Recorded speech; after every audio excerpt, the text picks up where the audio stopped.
Joining me today on another episode of the Gray Area Podcast. Be sure to follow us on Twitter, Facebook, and Instagram at Kevin Gray Sports, and subscribe to our YouTube channel also at Kevin Gray Sports. I am joined by a former NBA agent, current NBA draft analyst. You can follow him on Twitter at Matt Babcock11, and the CEO of Babcock Hoots. His name is Matt Babcock. How are you today, sir? Hey, Kevin, I'm doing well. How are you? I'm doing well. It's another NBA season already upon us. It seems like it just ended a short time ago, and here we are about to start the season here as we record today, 3 weeks from today. And as far as your overall picture of the NBA landscape itself, we've gone through the draft and free agency now.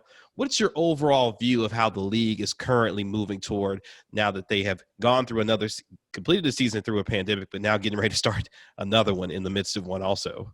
Right. To be honest, I've been just trying to catch my breath after the 2020 draft. And, I felt like I went to sleep after the draft, woke up, and the NBA season started. So, it's definitely interesting. I mean, it's absolutely necessary for them to get this thing going. And I think the one thing that comes to mind when looking at this next season, I think there's so much parity in both conferences. Really should be exciting just because I think there's a number of teams that can really make a play for top spot. And I'm interested because as a former agent, player movement and player empowerment seems to be the name of the game of today's NBA. What did you make of this year's free agency and trade period, given how resources are limited quite a bit for NBA teams and how they're managing their salary cap situations going forward from a player movement standpoint? What did you think of that? Yeah, it kind of unfolded similar to how I expected. I think with top tier guys. I mean, this free agency class wasn't great. I mean, there wasn't superstars or anything like that. But the top ranked guys did get paid. The guys that are borderline rotation players. I mean, are really struggling. Not getting much money, not getting many years. Fringe NBA players, it's really rough. I mean, a number of agents that are friends of mine have been calling me, asking me for advice with guys that they still have free. Guys with NBA experience and whatnot, and it's just really a tricky time because I mean the owners are clearly concerned with the financial ramifications with everything that's gone on the last not even 6 months. I mean the last year really, because I mean it started with the Daryl Morey tweet, right? Right. And yes, I mean it's just been such a weird year, and we're still not really certain how this is going to unfold. I mean, some teams are, hoping to have fans in right away. I've heard some teams that are announcing or did announce that they're not having fans for the entire season. So, I mean, it's still chaos. It's one of those teams being the Charlotte Hornets, who have preemptively said that they will not be having fans through the beginning of the NBA season. And as for a player themselves, what would you advise a player in this particular situation, having to deal with the unique circumstances, not only for this year, but also looking forward to next year, given how the salary cap could be continually impacted because of no fans and the lack of revenue that could come from that?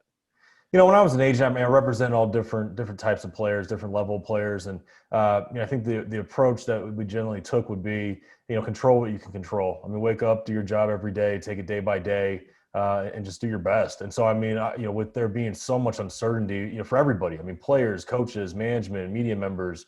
I'm kind of practicing what I used to preach too. It's like I'm doing the same. I'm just waking up every day and make the most of it. So that's what I would advise players to do as well. And as we preview and start to look at this NBA season, obviously a much anticipated one with the Lakers coming off of their championship and now LeBron James entering into another season with Anthony Davis. Let's look at the Western Conference to start off with. Obviously, the teams at the top with the Lakers, the Clippers, and others. Who is a sleeper team or two that, as you look at what they've done this offseason, say, this could be a team that could eventually crack the top four of the Western Conference potentially? Well, I mean, I don't know if it's necessarily a sleeper now, but I mean, I think the Nuggets, they've Tim Connelly's done such a good job there drafting well. I mean, they've really almost drafted too well. They've had to ship off guys because they can't afford to keep them or Right. Enough playing time for everybody. But you'd hope that their younger guys, have another year of experience under their belt and they all progress just a little bit more. The Nuggets are a team I'm expecting, to make a jump up. Seeing Jamal Murray and what he did in the NBA bubble was fantastic basketball to watch him and Nikola Jokic, that 1-2 punch there. And a team that obviously I am fairly intimately covering down here in Dallas, being the Dallas Mavericks with Luka Doncic and Kristaps Porzingis. Let's start with Luka Doncic. Did you expect this particular leap coming from this player at the age of 21, making first team All NBA last season, even though he was the NBA's Rookie of the Year previously? Did you see this leap coming in his game, what you saw this past season from him? I mean, it's hard to say. I mean, obviously, I mean, he's one of the best players in the world, if not the best. I mean, I think there's definitely an argument that can be made there. And I mean, to really predict that from any player is hard to do. I can't say that I expected it, but I'm certainly happy to see it. I mean, he's such a joy to watch, and really great for the game. And his running mate, Kristaps Porzingis, coming off of a meniscus tear, won't be available until at the earliest January. Is this young core that you've seen with the Mavericks enough to be able to help this team continue to grow as far as their progression is concerned to potentially become an NBA championship contender? Well, I mean, obviously, I mean, this is a star-driven league, and I mean, Luka's is bright as star as it gets. I mean, Porzingis certainly needs to stay healthy for them to have a chance to make a run here in the next few years. I mean, with Luka on the floor, you have a chance to win any game you play. I would like to see them add some more pieces. I mean, I think assuming Porzingis can get his body together and whatnot, I do think they need a third guy that can kind of develop and being a guy they can depend on, creating some offense. So that way, it's not all dependent on Luka. But they have done a nice job, just added some glue pieces and some guys that they hope to develop. And I mean, Josh Green, I think that was a nice piece. I mean, I don't know how ready he's going to be right off the bat. But just a defensive presence, and if he develops his outside shooting, him specifically would be a nice glue piece around those guys. And it's interesting you brought up Josh Green. I'm curious as to your overall evaluation of him as you were going through your draft process. What did you think of him as an overall prospect and where he was drafted at 18? Was that appropriate for the skill set that he has and what the Mavericks were looking for in terms of some defensive help? I know Josh really well as a player. I mean, he went to my alma mater, University of Arizona, and I've seen him a ton. And I've had sort of mixed feelings on him as I evaluated him. On one hand, he's got a great physical profile. I mean, he's a big wing, physical, athletic, and really can defend. He's a great on-ball defender, and that's a very translatable skill, and his physical tools translate as well. The offense, I don't know. I still question how much he's going to be able to bring on that side of the ball. I question his mental toughness a little bit as far as shot making ability and whatnot. But I don't. I mean, especially playing with Luka, I don't think he needs to be this dynamic offensive player to be effective. But they do need him to be able to hit shots from outside to potentially be a core piece for them. But yeah, so I mean, where he was picked, I think that was about right. And as far as a comp is concerned, what would you say would be the most fair comp for him as you project his game to the next level and how far that ceiling could potentially go for him? I don't know if I ever came up with a perfect comp for Josh, but I mean, you hope he's going to be a 3-and-D type of guy. I mean, I think if this goes well, I think you could project him being a starter. As primarily a defender. Take some pressure off Luka. I mean, with Luka having to do so much on the offensive end, even if you think he's capable, probably be wiser to not have him, defend the best player, to give him a breather here and there, since he's, pretty much making offensive plays every Sure. time down the floor. So I think Josh can fill that role, and you just hope he's going to be able to hit shots at a decent rate. And again, I mean, I don't think it needs to be difficult, complicated shots. He needs to be able to hit wide open shots and kind of space the floor to let Luka do his thing. And as far as the Mavs draft overall, what did you think? Obviously, with Josh Green being selected at 18, Tyrell Terry being selected out of Stanford, what did you make of their overall draft, including Tyler Bay out of Colorado there? Yeah, so I mean, with Terry, I see him as an upside pick. I mean, where they got him is absolutely appropriate. That's where I would have considered him. I know some people were suggesting that he might even go mid-first round. I thought that might be a little bit high if he were to go that high. But where Dallas got him was perfect. I question if he's going to be able to contribute at a high level right away, just on the defensive end of the floor. I mean, even though he's supposedly added some weight, his physical limitations are going to be a little bit of a problem for him early on. But the kid shoots the ball. Like what I was saying about Josh is, he needs to be able to stretch the floor. Tyrell Terry can do that right away. And so, I mean, it's funny. He and Josh are kind of in different points with different issues in their development. Josh needs what Tyrell has, and vice versa, right? But yeah, I mean, long term, if it clicks there, I mean, that'd be a great running mate with Luka. And obviously, every decision they make moving forward, probably hopefully for Luka's entire career, needs to be who fits well with Luka. And so, as you're projecting Tyrell, hopefully he develops properly. It would be a nice piece of a guy with a high basketball IQ that can really shoot the ball. And as I was thinking about it, it's kind of funny that the Mavs fell in love with a bunch of guys from the Pac-12, which you obviously know fairly well, with Josh Green, Tyrell Terry, and Tyler Bay out of Colorado, former Pac-12 Defensive Player of the Year. And as we turn our attention to the Mavs in terms of their free agency, acquiring Josh Richardson, formerly of the Heat, and also the Philadelphia 76ers, and some other moves there. What did you think about some of their free agency and trade moves that the Mavs made, and is that enough to get them potentially in that conversation there? Yeah, the Richardson move, might have been the best move they made. I mean, I do like Seth Curry. I mean, he really shoots the ball well. I mean, he's sort of like a Tyrell Terry, really. But Josh is on another level to me. I mean, just very well-rounded player. My cousin Chris Babcock's an assistant coach with the Sixers, and he raved about the kid. Said ultimate teammate, just great team guy. Just does a little bit of everything. And so again, going back to the Dallas's whole mindset needs to be how do guys coexist with Luka, and I think Josh is a guy that could do a little bit of everything, and that was an absolute great pickup. As far as the other signings, nothing really blew me away. Just some guys that they could count on to pick up some minutes. Shorter term deals. Obviously taking care of JJ Barea, I think, was a little bit more of a loyalty thing, which I love to see. I mean, that guy is really giving it all to that franchise and taking care of him even after coming off some injuries and all that. I thought that was nice to see.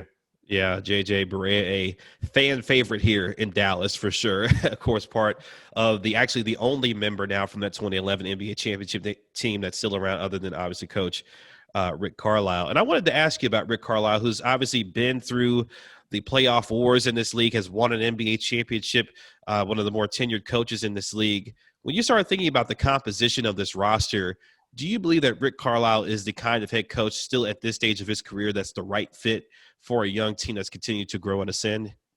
Well, I mean, he's definitely going to need to adapt. I mean, it's been well known. I mean, I'm sure you know this even better than I do. Is he loves veterans. He's a hard coach to play for a rookie because he's very technical, very sophisticated. I mean, we've had when I was an agent, we had a number of guys play on their summer league team, and I remember they get like a big this big book of all these offensive sets they were going to run. It was more than most NBA teams run, much less the summer league. And I think part of it, he was testing the guys. But I mean, it's a good example of you need to know what's going on to be able to play for Coach Carlisle. And so I mean, I think he's going to need to probably develop a little bit more patience with a lot of these young guys, which I'm sure he's already having to do the last couple of years.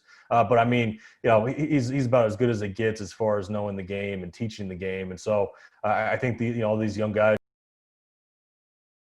that kind of experience.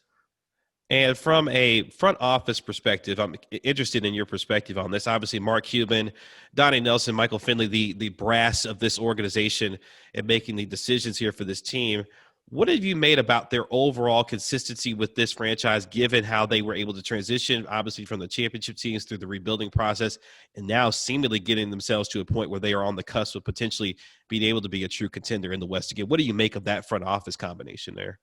Yeah, no, it's great. I mean, the biggest thing with Dallas that I like is continuity. I mean, Cuban doesn't shake things up very, very much. And you look at all the great franchises, the common denominator is that. I mean, they have coaches that stick for a while. They have front office members that stick for a while. And so they're all on the same page, clearly. But I mean, really, you could be the smartest people in the world. If you don't get a star player, it doesn't matter, And so Yeah. they struck gold to get in Luka, and that's what's making it all possible. And they're certainly going to have a bright future. Having him in place. And again, I mean, I think a huge part of this the next few years is just Porzingis' health. I mean, it just really hasn't proven to be able to stay on the floor consistently. With him, really needing to be the second guy there, they're so dependent on his health. And I'm interested because obviously going into 2021, you're going to have the biggest fish potentially available if Giannis doesn't sign his extension with the Milwaukee Bucks. Him and the Mavs have been linked together quite a bit, obviously, over the last couple of years. Is that a real thing to you when you think about Giannis and his situation in Milwaukee and Dallas being a potential suitor for his services? Is that a real concept for a lot of folks in their minds, in your opinion?